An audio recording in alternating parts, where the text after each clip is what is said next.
Support for this podcast comes from Bryn Mawr Communications. BMC produces a number of informative podcast series spanning a variety of topics in ophthalmology. Discover a new show at itube.net/podcasts.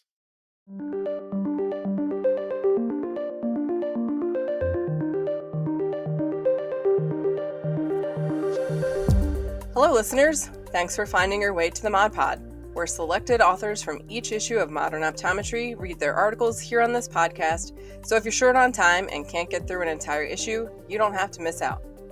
In this month's episode, we're still covering articles from the May-June issue on training staff for specialty lenses, sudden onset diplopia, practice marketing, and our up-close column featuring Mod Editorial Advisory Board member Richard Mangan. Without any further ado, here's Stephanie Wu, optometrist at the Contact Lens Institute of Nevada, with her insightful article on how to train staff for specialty lenses.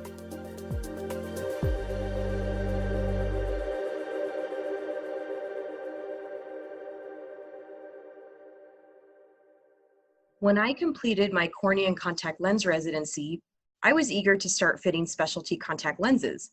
Then I got my first job in Arizona at a private practice that did not fit any specialty contact lenses at all. Most of my day was filled with comprehensive eye exams, soft contact lens fittings, glasses, pre- and post-operative care for cataract and refractive surgeries, and medical eye examinations. Even though the practice was located in a small rural town with a total population of about 50,000, I was determined to figure out a way to integrate specialty contact lenses into the clinic. Here's how I did it. The pointers presented here may help you do the same. I began by having a talk with the owner of the clinic. I explained to him my passion for specialty contact lenses, and he agreed that it was a service that was definitely needed. But neither of us had a clue how to integrate this new service into a practice that was already functioning at a high level. We routinely saw 40 patients per day, so on top of seeing our patients for regular exams, we needed to develop a plan to be able to start seeing specialty contact lens patients too. Because the staff members had no idea what specialty contact lenses were, I had to call all of the shots at first. I developed a protocol and a schedule that I thought would help build the specialty lens section of the clinic. We then had a meeting with the staff to inform them of the new service that we would be providing. We had to educate them on the basics, what specialty contact lenses are, and how they differ from regular contact lenses. We also educated staff about the characteristics of good candidates and the key terminology. Trigger words included scleral lenses, hard contact lenses, rigid gas permeable lenses, rigid lenses, hybrid contact lenses, custom contact lenses, keratoconus, irregular astigmatism, corneal transplant, and radial keratotomy scarring. We had staff members keep a notepad with all of these words close to their desk. That way, if a patient called with a question about a particular service or lens, they knew whether it was one that we offered or not. Once we started gaining specialty lens patients, we scheduled them and blocked out an entire hour for each visit. Because none of the other employees knew anything about specialty contact lenses, I had to do everything myself. I took all the images, reviewed everything with the patient, went over pricing, performed all of the diagnostic fitting, completed the training for lens insertion and removal, and saw the patient for all follow-up visits. After the first 2 months, we could see that the schedule was eating away at precious doctor time. We knew that we needed to develop a strategy as soon as possible to get staff members trained to help me with these patients. The first area to get help was very obvious: contact lens insertion and removal training. The practice already had technicians and opticians who were trained in helping patients with traditional soft contact lenses. So this would just be a new type of lens with just a few modifications. I had staff members watch a patient education video from the Scleral Lens Education Society, which is a nonprofit organization committed to helping practitioners learn how to fit and manage scleral lenses. Once a staff member watched the video, I had them shadow me during the training with a new patient. They took copious notes while they observed me. After that staff member had seen a few patients and felt comfortable, we switched roles.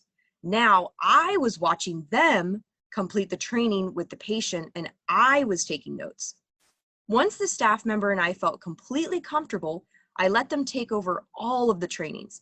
This helped my schedule immensely and made the practice much more efficient. Next, I had staff members help with the fitting process.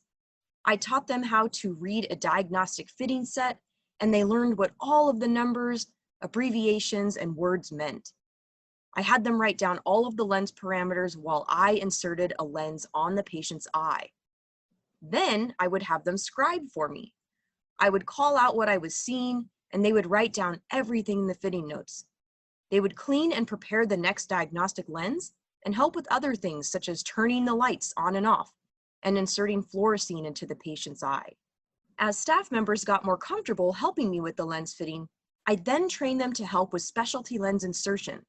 Scleral lenses are inserted and removed much differently than soft contact lenses, so I had them practice on each other during slow times or before we shut down the office for the day. Once they got a feel for how to insert a lens properly, I allowed them to assist on straightforward patients. At first, I helped them. So for example, I would hold the patient's eyelid for them.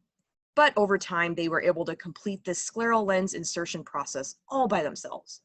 At the same time, I taught the staff how to capture images such as OCT images, anterior segment images, and how to take proper measurements within those OCT images and record the data.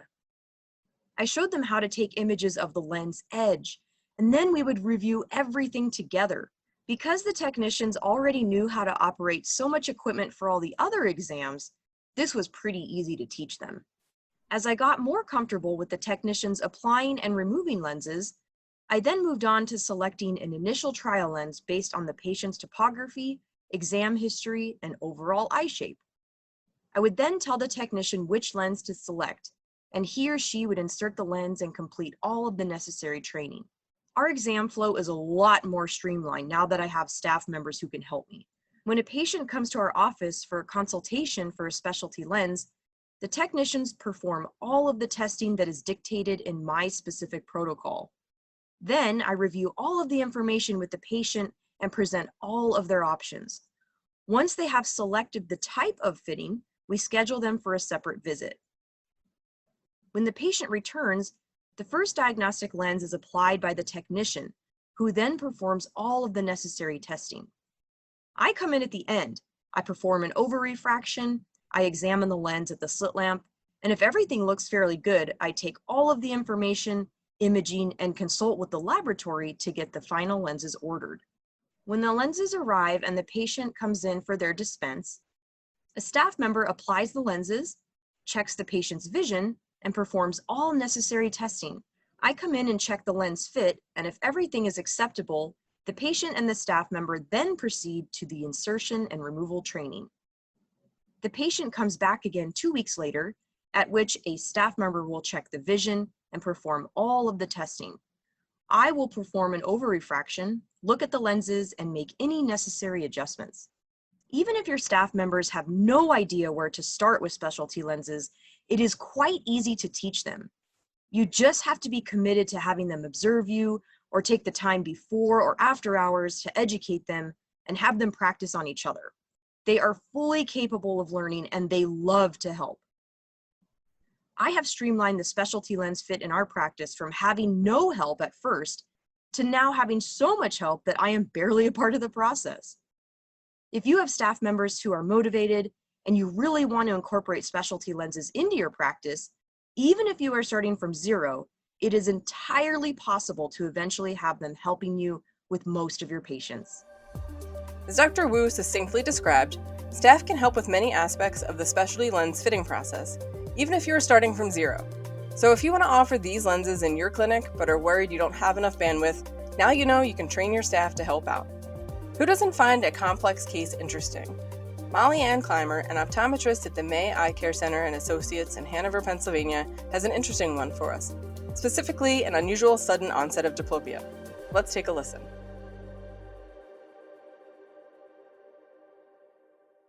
A local physician assistant called me on a Monday morning to discuss a patient she had seen the day before with diplopia.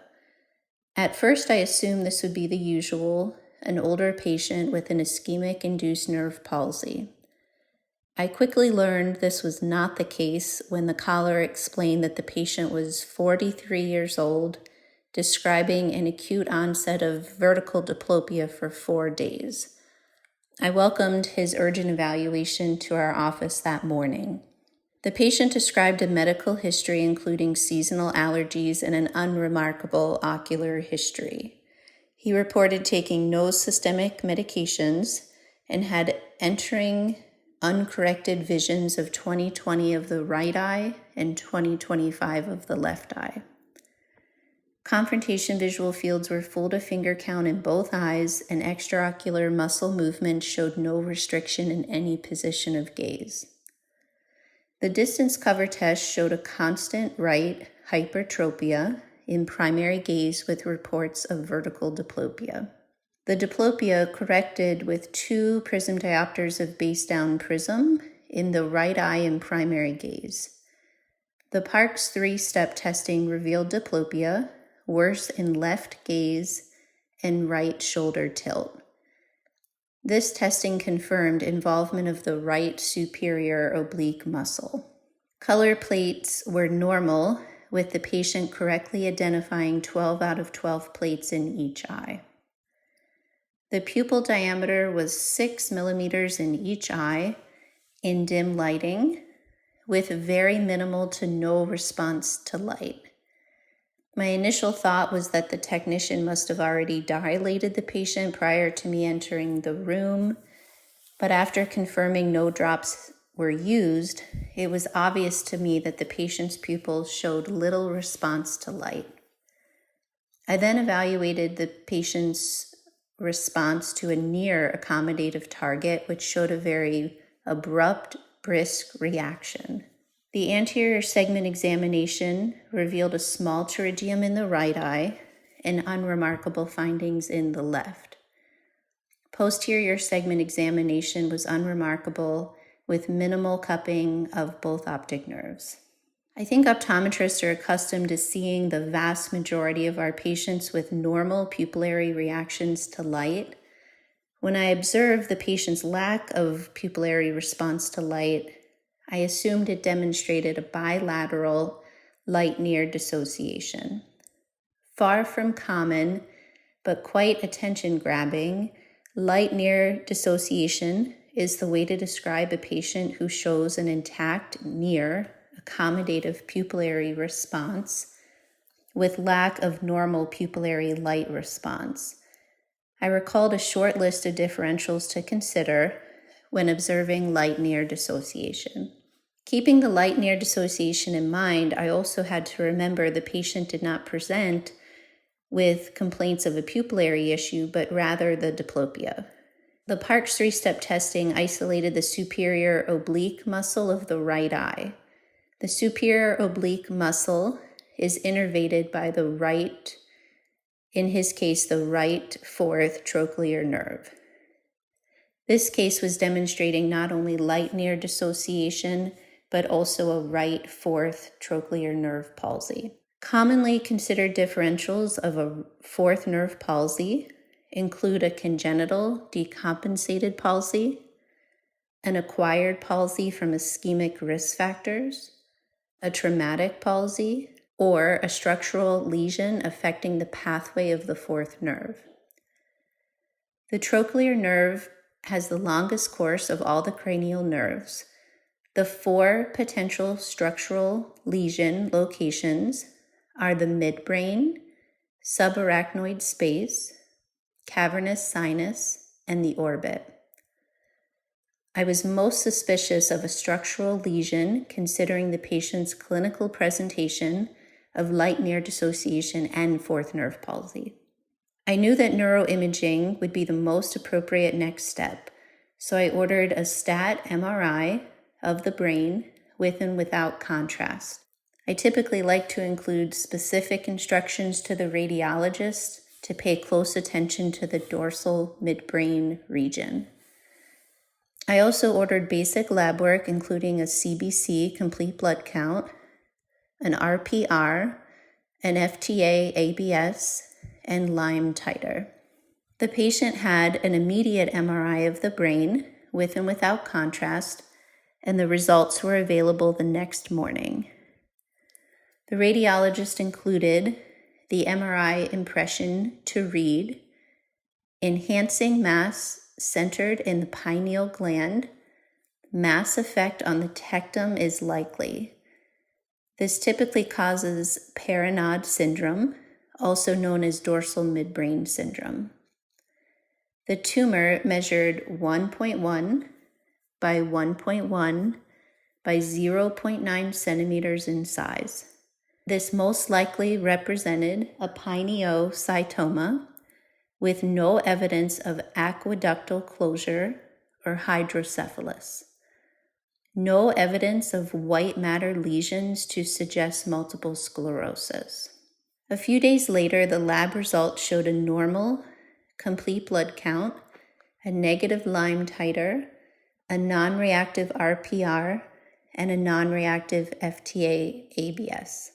This patient was a healthy man with an acute onset of vertical diplopia, secondary to fourth nerve palsy, and showed abnormal pupillary response consistent with light near dissociation, now identified to be secondary to an enhancing mass in the pineal gland.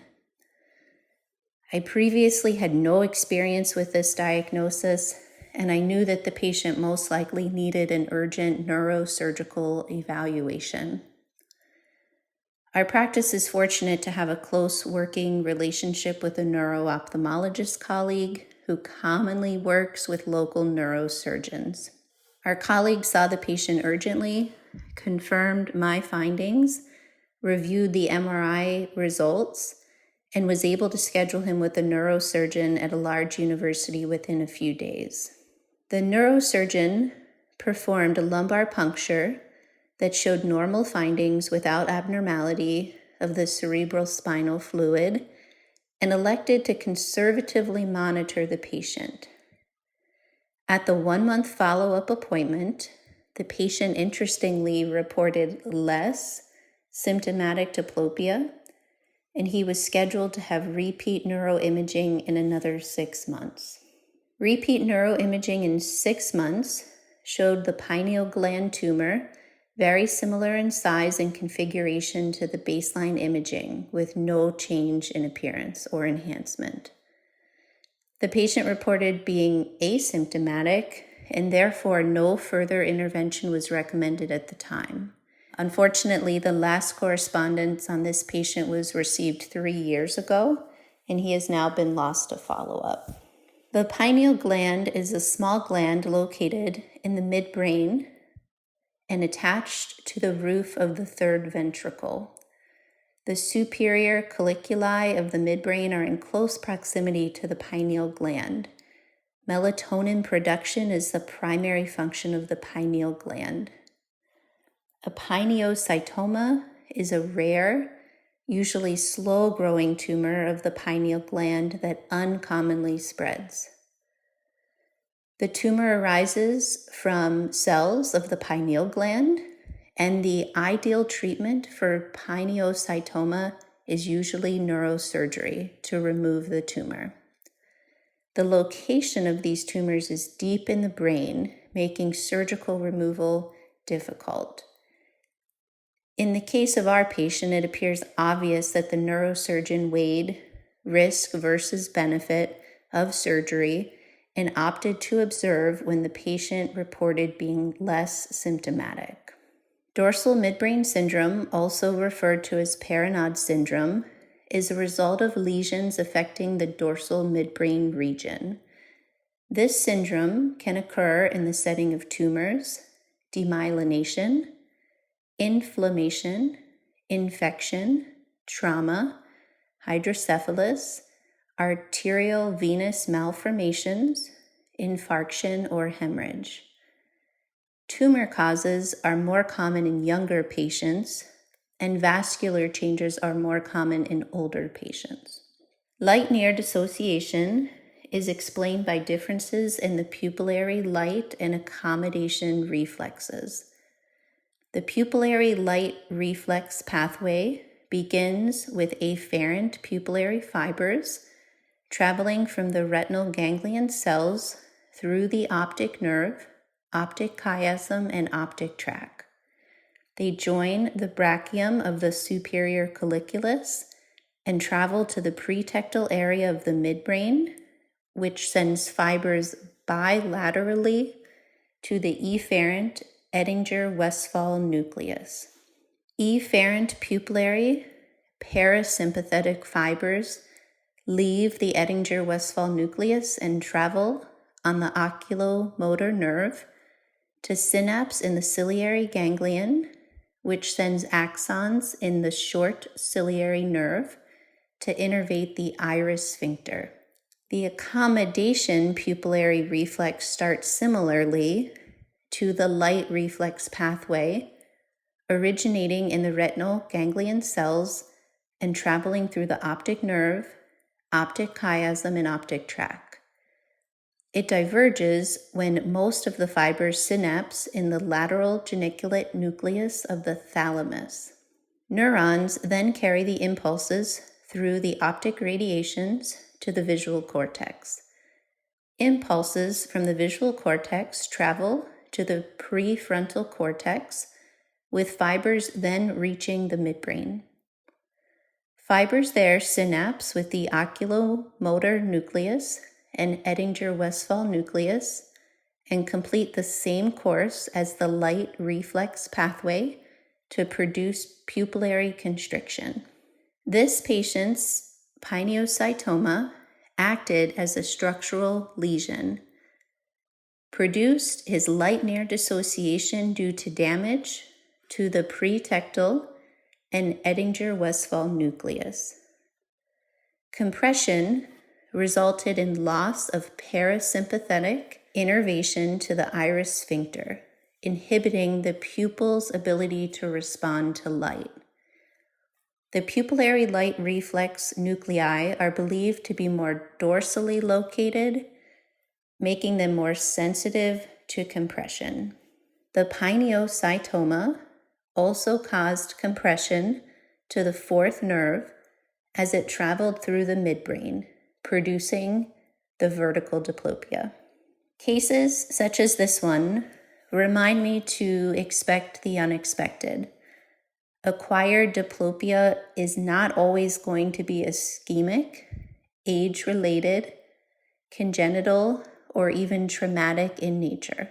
Pupils are not always going to react briskly to light. Researching neuroanatomy is worth your time, will always make you better prepared for the next unusual case. I recommend welcoming as many referrals as you can, maintaining relationships with colleagues who can share in the care of these challenging patients, and maximize the care you are trained to provide. Fascinating case, and as Dr. Clymer notes, a good reminder to expect the unexpected. Now, who is interested in learning how to market your practice using Facebook? Why Facebook specifically? Keep listening, and Jason Compton, optometrist and owner at Compton Eye Associates in New York, will explain everything and provide a step-by-step guide on how to use Facebook to your advantage.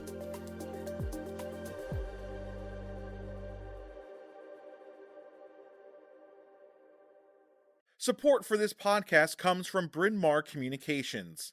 BMC produces a number of informative podcast series spanning a variety of topics in ophthalmology.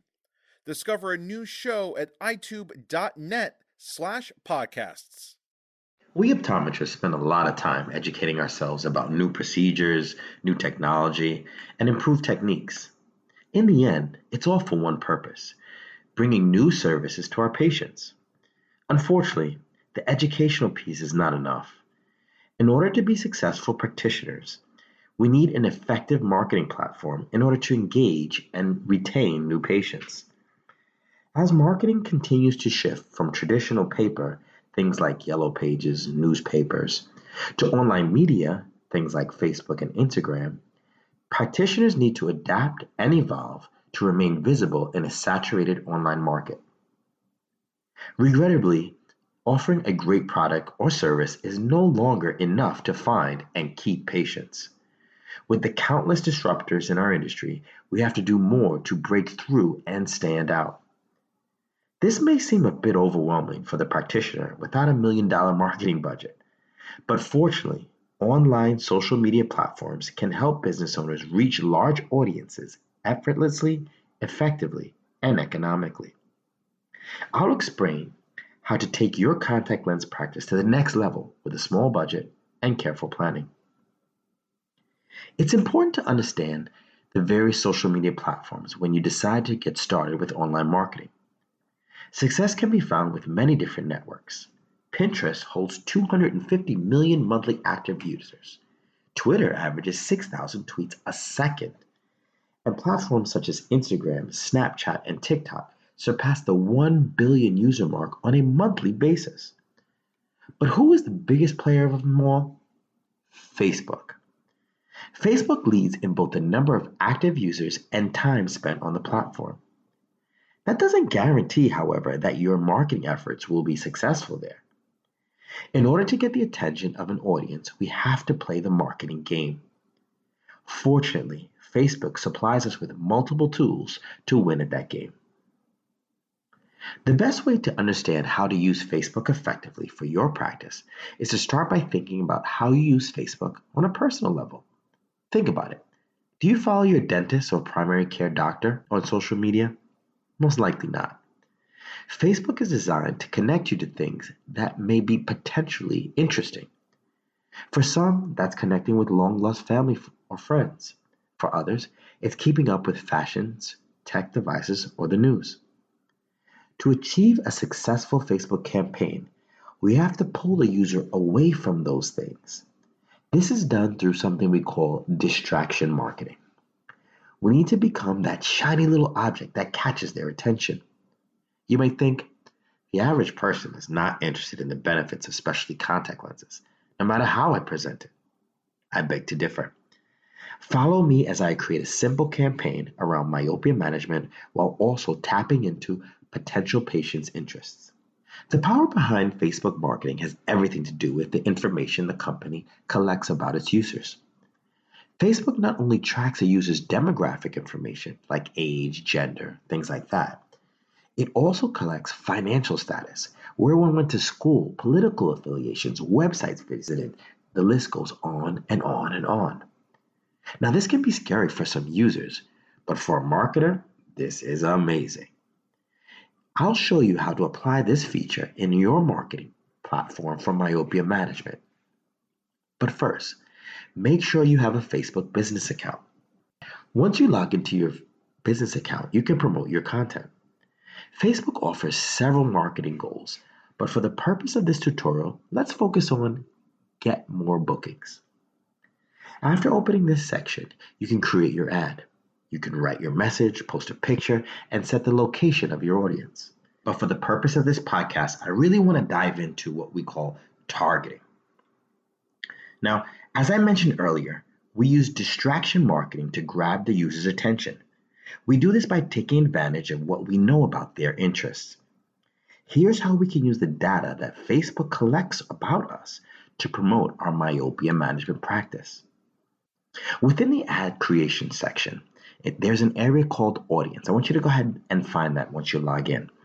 You can change the settings of the demographics of who actually views your ad. You can select people in your area and people who have previously liked your page. But again, let's focus specifically on targeting. Targeting opens up a world of information. With a quick scan, you can see the type of information Facebook is collecting on us. General categories include things like demographics, like we discussed before, but there's things like interests and behaviors. Clicking around a little more, you'll see that you can reach people based on their education, their employment, household, activities, intents, device usage. The list goes on and on and on. But how can we use this to promote our myopia management practice? Look under the family section. You'll notice that the software actually catalogs parents, but it goes even a step further. It catalogs the age of children we have. If you look deeply, you can see you can target parents that have kids between 0 to 3 years old, 5 to 7. You can really dial down specifically the type of parents you want to target. Now, this creates an extremely targeted audience for our myopia management because we know that these parents have children that would potentially benefit from the services we offer. Now, let's take that a step further. Maybe your office offers myopia management at a premium price range and you want to target higher income earners. What about interests? Clicking through this section, you can find and select interests that align with your ideal audience. Maybe you're looking for parents that read articles or follow websites on parenting, finding ways to be better parents. These are the types of people that may be more interested in what we have to say about myopia management. So, what did we just create? An extremely targeted audience that includes high income earners who have children between the ages of 3 and 12 and who are interested in becoming better parents. Your Facebook ad will only be shown to this audience. Now, as you move on to finish the ad, you will see that the pricing section is extremely reasonable. Facebook allows you to set your calendar of how long you want to run the ad and how much you actually want to spend per day. As you modify the numbers, Facebook actually will tell you how many people your ad will reach per day and how many of those people are likely to click your ad. Remember, you pay only when a user clicks your ad, not for the ad to be displayed. For example, if we agreed to spend $10 a day for 10 days, Facebook would project somewhere between 230 and 660 users per day, about 9 to 27 clicks per day. Do the math. This platform is connecting you to an ideal audience of over 2,000 to up to 7,000 people, all for just $100. Generating traffic into your practice doesn't require a huge budget or time, just smart marketing, practice, and a little patience. The good news is that platforms such as Facebook offer multiple tools designed to ensure your success. Are you already using Facebook to market your practice? If not, are you now inspired to try it out? Let us know. Email us at modernod@bmctoday.com. We'd love to hear what you think of Mod's content and whether any of it influences you to make changes in your practice or processes.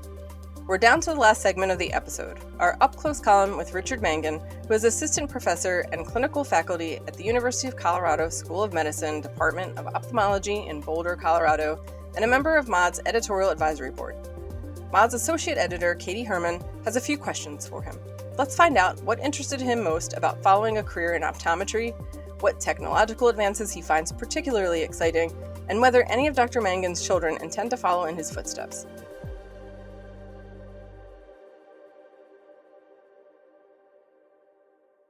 Hi, Rich. Thanks so much for joining us today. How are you doing? Oh, I'm doing great. I'm doing well. It's a beautiful day here in Colorado, so good way to start the morning. Awesome. Well, are you ready to get started? I am. Awesome. What interested you most about a career in optometry? Yeah, great question. I knew even when I was in high school I wanted to go into the medical field, but I really took some time in college to kind of observe doctors in different subspecialties. I spent some time in the emergency room at the University of Kentucky and spent some time shadowing some doctors. And after looking at quite a few different options, I'd kind of narrowed it down to optometry or pharmacy, and pretty much just flipped a coin at that point. Here I am. So what new technological advances have you found particularly exciting? Which in the pipeline are you most enthusiastic or curious about? In the pipeline, yeah. The technology's been amazing over my course of my career. The changes, certainly from a dry eye perspective, we've seen a lot of really wonderful technology like mybography and things come about. But I've always been really fascinated with optics and have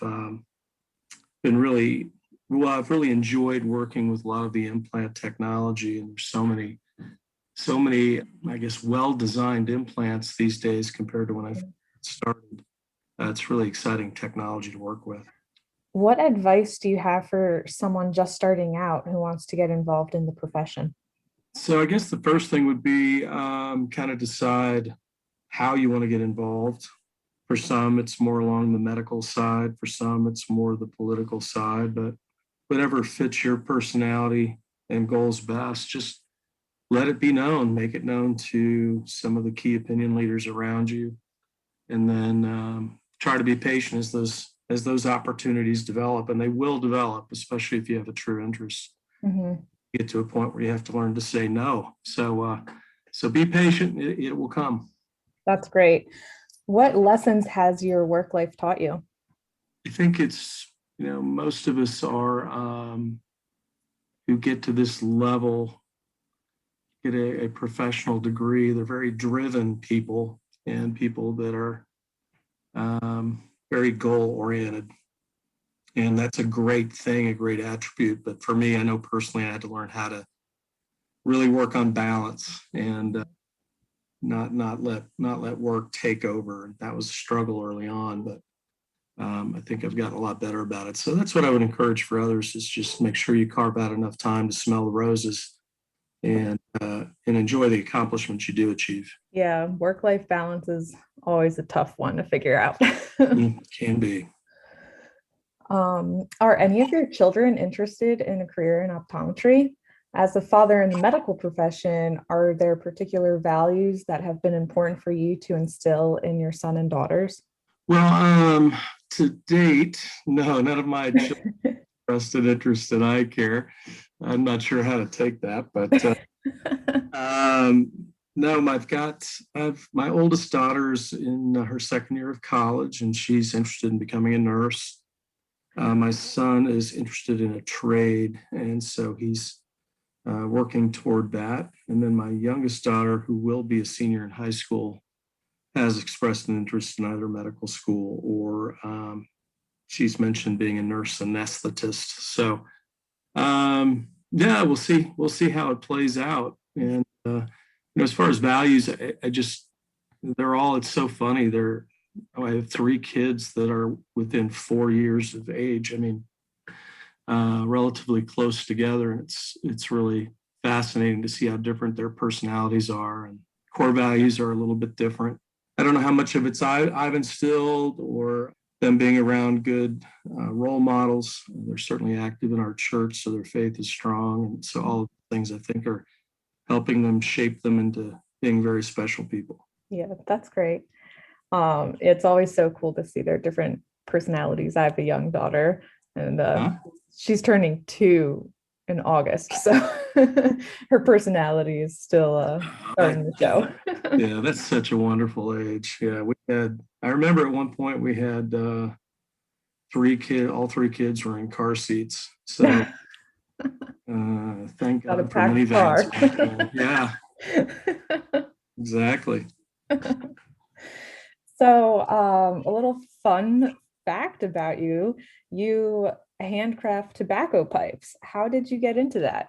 Yeah, I guess I gave my interest in these pipes to my grandfather. He was stationed in Italy when he was in the army, and when he came back, he brought back these really beautiful handmade, handcrafted pipes, very intricate design, and I always enjoyed visiting him because he'd be smoking out of one of them, and the aroma was just amazing. So that kind of got me started, and then I don't know, I guess I just needed an outlet, something to use that other half of my brain, my creative side, just to kind of, it's really more for stress relief than anything else. And next thing I know, it kind of got bigger and bigger. So, but I enjoy it. Yeah, I enjoy it. It's more of a hobby than anything.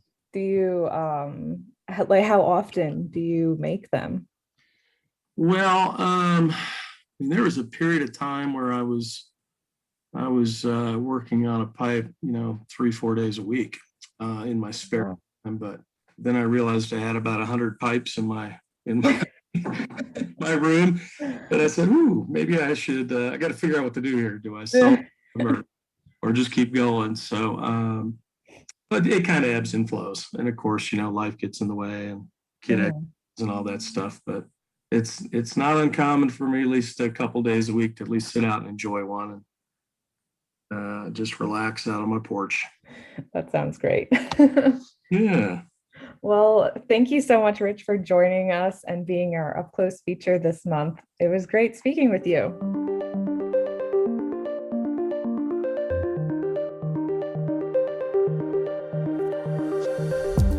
That does it for this episode of the Mod Pod. Don't forget, you can read all of these articles online at modernod.com. Also, look for our July-August issue in the coming weeks. In the meantime, stay in touch by following us on Instagram, Twitter, Facebook, and LinkedIn. Stay in the know by visiting iwire.news and check out itube.net for our other podcasts and video series, which are all featured under the optometry tab.